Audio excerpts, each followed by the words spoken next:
Welcome to Pilot Globe Guide's Mardi Gras special.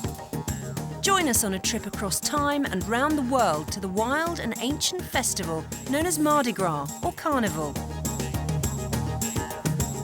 In this programme, Megan McCormick goes incognito to the ancient Carnivale in Venice. Justine Shapiro explores the Afro-French influence in New Orleans and Trinidad, and sees the liberating effect of Mardi Gras at Sydney's Gay and Lesbian Parade. And Ian Wright joins the most extravagant carnival of all in Rio de Janeiro.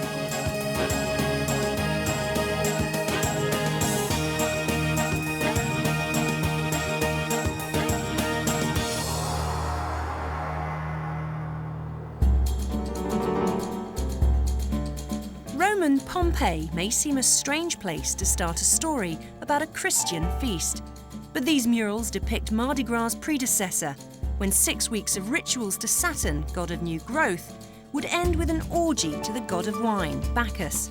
The party could be extravagant, as Ian finds out at Baalbek in Syria. This is the centre of the temple, which was built in honour of the god Bacchus, who's the god of wine. It's where all the dirty orgies would go on, the blood sacrifices and the sacred prostitution. Much earlier, the Babylonians had celebrated the same feast here. The ritual might include pulling a wheeled ship full of revellers to throw trinkets to the poor. The Roman name for this was Carre Navallis, a ship of fools. In 200 AD, the Roman Church turned it into a post-Christmas event, ending in a feast before the fast of Lent. The words Carne Navallis were changed to Carnivale, farewell to the flesh, in other words, carnival. But whatever its meaning, it was still an excuse to party. The medieval Venetians threw the most debauched of these, concealing their shame behind elaborate masks, a tradition that continues today. If you are going to the carnival, the one thing you must have is a mask. The main square sells plenty of mass-produced copies, but I am after a strictly limited edition. Okay. Oh, it's like ripping a Band-Aid off your entire face. Okay. Ah! Can I open my eyes? Yes, you can. I don't think I can. Let's kick off. That was an incredibly unpleasant experience. Oh my gosh. I can't see anything. The masks could have many meanings. Venetians took to wearing them all the time to avoid public scrutiny, especially where affairs of the heart or gambling were concerned. Mario, that's incredible. Try it on. Oh my gosh. A little bit scary to see your own face. Is this how you see me? Kind of devilish. It's the devil inside you.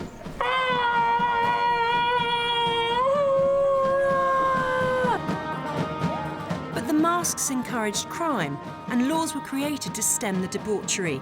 By the time Napoleon invaded, he was so disgusted by the behaviour of the Venetians that he banned Carnivale altogether. The tradition of Carnival was revived in the 1970s, basically as a tourist attraction. You see, February was the only month of the year when the hotel rooms weren't full. I really don't think that's a problem anymore. Through the Middle Ages, Carnivale or Mardi Gras spread across the Catholic world.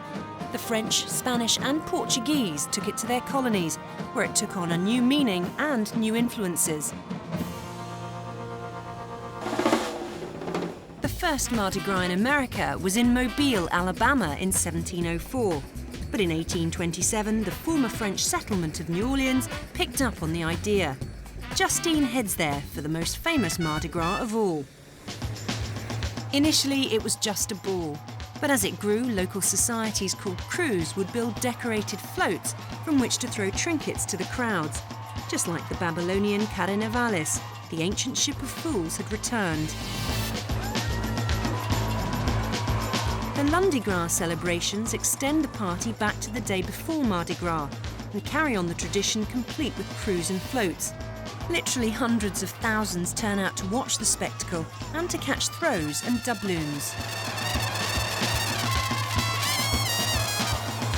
Up until 1994, crews were segregated by race and gender, but now anyone can join the bead throwing action, so long as you can afford the outrageous cost of tickets and throws. This is just so overwhelming. There are thousands of people here, and they're all taking this very, very seriously.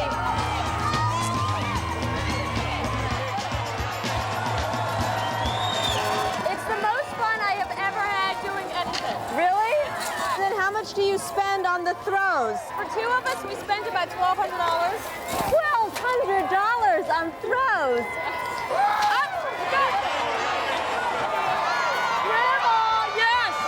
Do your beads ever get tangled up? Yes, they do. Yeah. That's when you just throw them all. I got him! Yes! Okay, I'm getting into it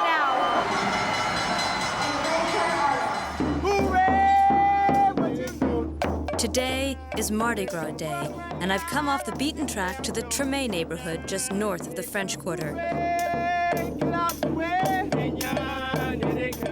Black New Orleanians have been parading as Indians for over 100 years. It's a celebration of the protection given to fugitive slaves by the Native American tribes that lived in the swamps. The big procession today is Zulu, which was set up in 1916 as a parody of the all-white cruise.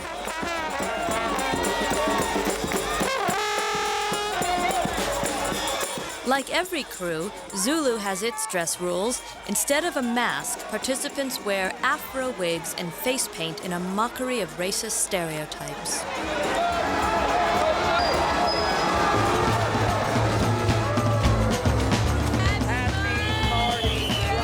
All the guidebooks agree that you can't miss Mardi Gras evening in the French Quarter, so I'm back in the Malay. People are really nice. It's not that aggressive. It's loud, but it's not that aggressive.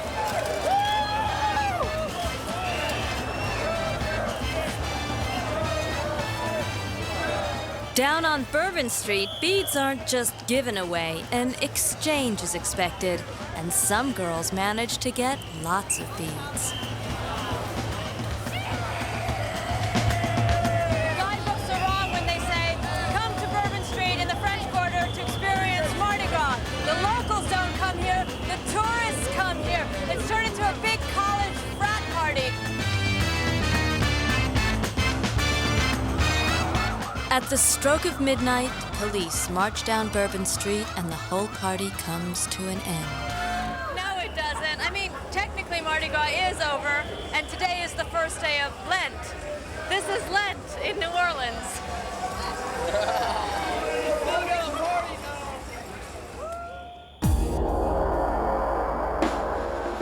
February finds people celebrating Mardi Gras, Carnival or Shrove Tuesday worldwide. The Cadiz Carnival blends Spain's great cultural heritage and the renowned Spanish passion for a party.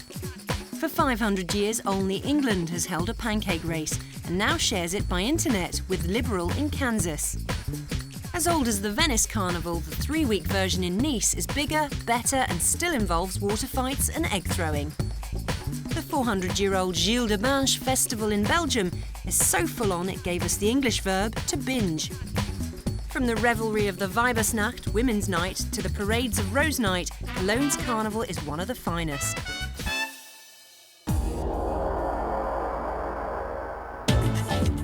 While New Orleans Mardi Gras highlighted racial segregation, on the slave plantation islands of the Caribbean, Carnival blended the best of European and African influences, as Justine discovered in Trinidad's capital, Port of Spain.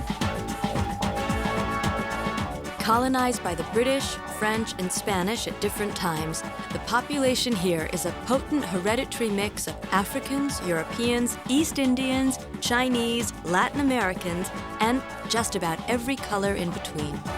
Hello. You okay? Good. The great thing about Carnival in Trinidad is that anyone can participate. There are over 100 of these mask camps, which means masquerade camps, and they all have different themes and different costumes, different colors, and basically you sort of decide what color costume you want to have, and you pay for it, and you join in. And is this Life? Is this the Life band? Yeah. Life. So this one's Life. Oh, that is a great costume. Where do I go to, Inside. Oh, okay. Excuse me, sorry. Hi, is this where I go? Where do I go to get a costume? Right here, you All right. right place. Oh, great. Okay, good, You good, need good. one. Yes, I want one.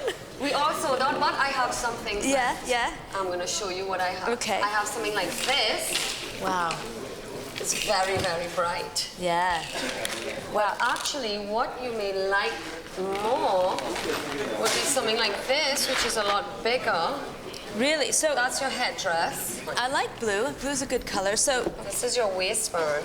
sorry? Your waistband. Waistband. What goes under that? This. That's all you wear on the bottom? Yeah. This and this? It's Carnival. In front of how many people? About tens of thousands, and then all over the world that are looking on TV. Uh-huh. Okay. It's not as bad as Rio. All right, all right. Self-explanatory. So,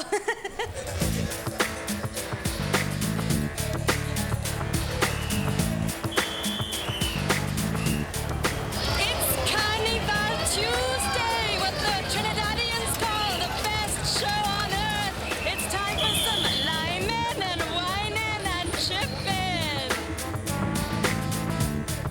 Trinidad Carnival is called the mother of all carnivals and was introduced by French Catholic plantation owners who held masquerade balls to celebrate the last 2 days before Lent. But when slavery was abolished in 1834, this masquerade ball took to the streets with unbridled frenzy. Today, with more than 250,000 participants, this carnival is one of the largest in the world and has gained a reputation as the carnival of the people.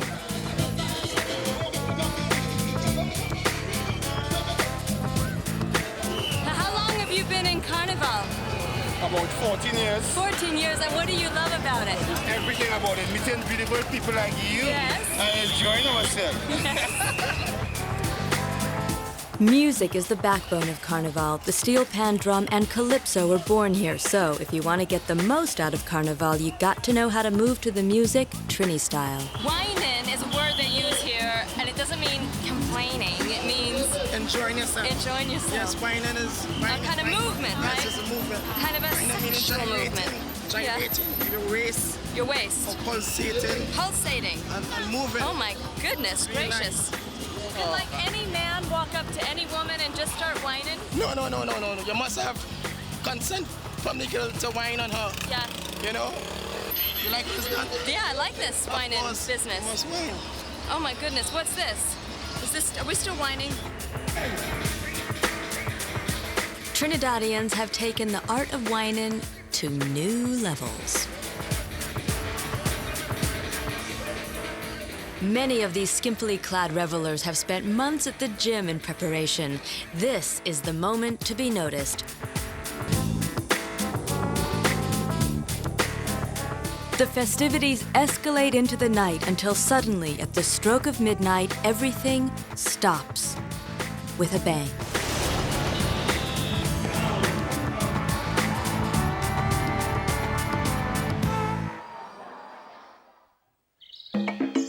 Without doubt, the biggest carnival celebration of all is in Rio de Janeiro, Brazil. Ian Wright found that, like Trinidad, it reflects the diverse cultures of the city. The mad thing about the carnival and what I've just found out when I got here is anyone can go in for it. You can't just turn up, you've got to go to a few rehearsals. And there's about 14 samba schools which are going to do the carnival. I'm going to rehearsal tonight. It's in the rough part of town, so I've got myself a cab. But, you know, I'm up for it. It'll be good. This is it. This is the school of samba. It's not quite how I expected.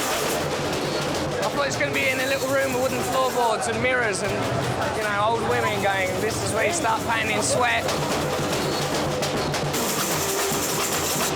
The samba schools are neighbourhood associations who work all year round to create the songs, the costumes and the floats for the big carnival parade. I can't believe it! How am I going to find someone to teach me to dance in here?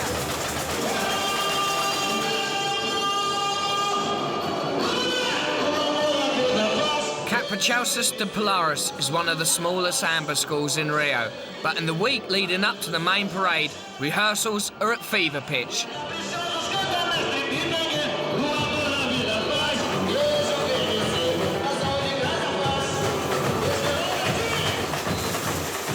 Freed African slaves gave the Portuguese a heavy dose of rhythm. Samba is what drives the carnival. For an outsider, it's a case of look and learn.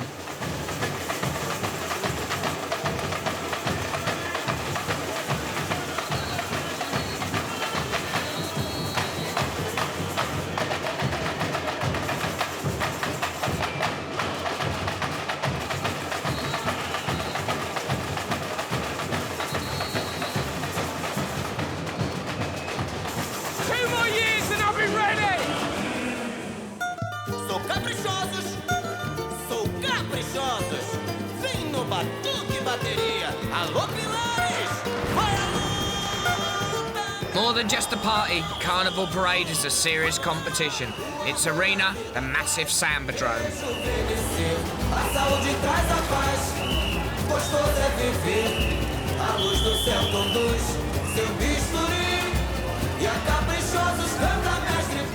With up to 5,000 dancers in each school, the parade is an awesome spectacle.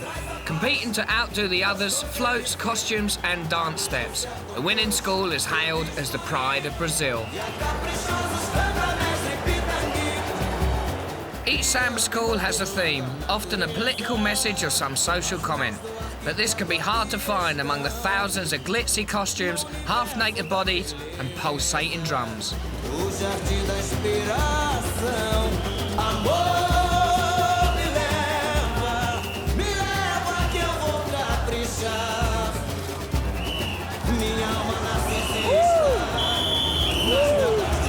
It's madness, man, madness.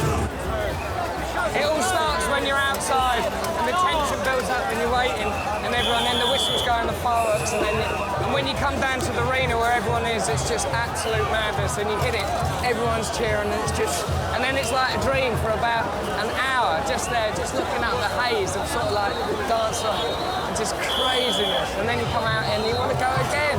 Oh, it's just brilliant. Oh. If the street carnival is for the ordinary person to dress up like a king or a princess, then if you are a king and princess, or you're just stinking rich, then you go to carnival balls. This is the biggest one of the lot, the Copacabana, and I'm gonna muscle in. La, la, da, da, da, da.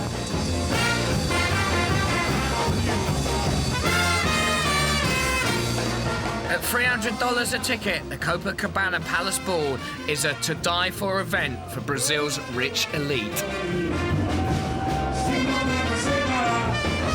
are you doing here tonight? I'm going to make movies here. Oh, are you? Yes. That's cool. Yeah, I make movies in LA. So you need a big star. All right.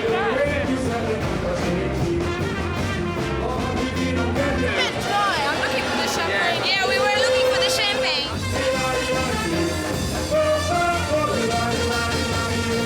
Gate crisis. Security.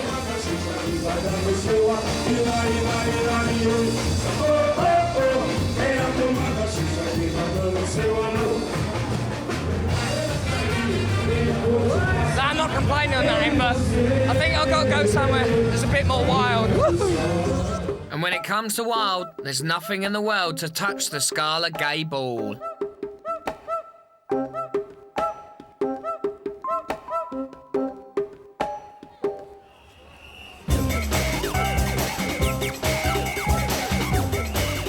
Capital of South America, Rio's carnival balls are surreal and erotic events where the women are women and quite a lot of the men are too.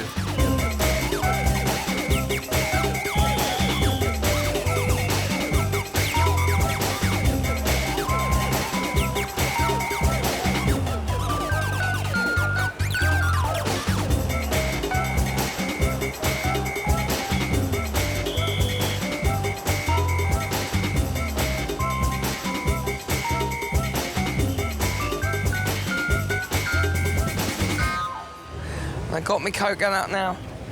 Got the sunrise. I'm still wide awake, I don't know why. And I'm not standing here, I'm fixed here because I can't move. Heaven.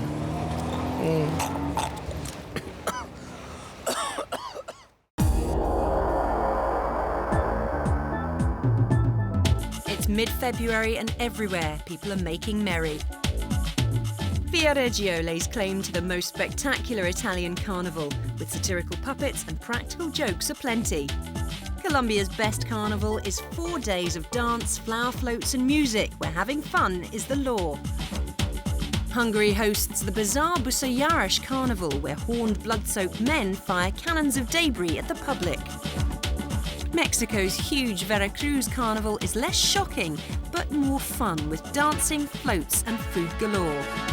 Like Rio, the Goan carnival has Portuguese heritage, though the throwing of coloured powders adds a Hindi flavour.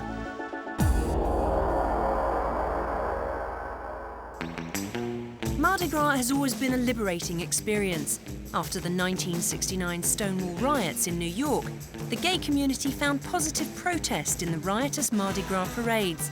Nowhere is this gay abandon more evident than at the gay and lesbian Mardi Gras in Sydney, Australia. Come on in, girl. Thank you. Happy Mardi Gras. You can't just turn up and expect to join in the Mardi Gras parade. You have to submit your theme and costume idea to the parade authorities. Robert was entered as color du jour, and he invited me to be one of his escorts.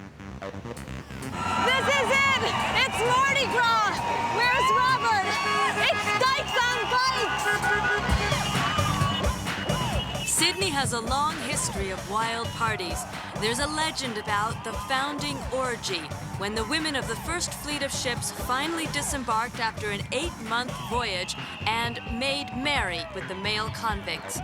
This is a city that embraces outrageous behavior, and on the night of the Mardi Gras parade, anything goes.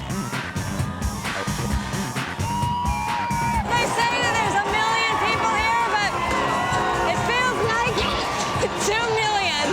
And I love every one of them.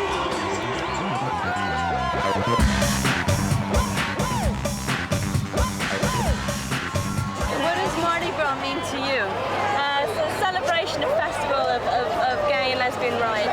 It's a celebration of being gay. I've come out when I was 15, and tonight's been the first time I've actually expressed myself as being gay in front of thousands of people. As long as you haven't got any sort of inhibitions, then come here and you'll have a wicked time. Breaking down the barriers. Excellent. Yeah. Do you want to see my breasts? No! Some things never change. For over 3,000 years, often without ever knowing why, people have celebrated Carnival. To this day, people use this strange Tuesday as an excuse to let their hair down, throw caution to the wind, and party.